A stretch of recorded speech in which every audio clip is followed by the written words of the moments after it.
Tere tulemast Huubi! Kohe on algamas noortele suunatud valimisdebatt. Osalejad on juba kohal, kuulajad ka ning alustame.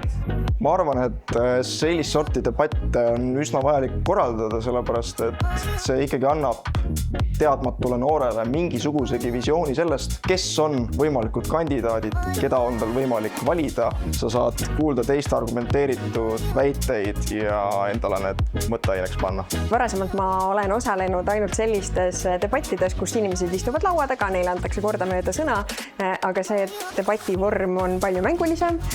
Muidugi ka paneb proovile reaktsioonikiiruse ja mõtteharjutuse, et kõik mõtted kohe siis välja ka tuleks, kui see naeru nagu üles tõsta. Väga tore oli näha, et nii paljud tulid kohale ja nii paljud olid ka aktiivsed ja rääkisid kaasa ja pakkusid meile küsimusi, mille põhjal siis poliitikud said vaielda natukene publikuga ja ka omavahel. Kõige südamelähedasem teema, millest valimisdebatil täna räägiti, oli kindlasti minu jaoks tudengina üliõpilaskodude loomine Pärnusse. Vaatamata sellele, et ma olen kohalik, siis ikkagi ma leian, et see on ülioluline, et talente tuleks ka Pärnusse.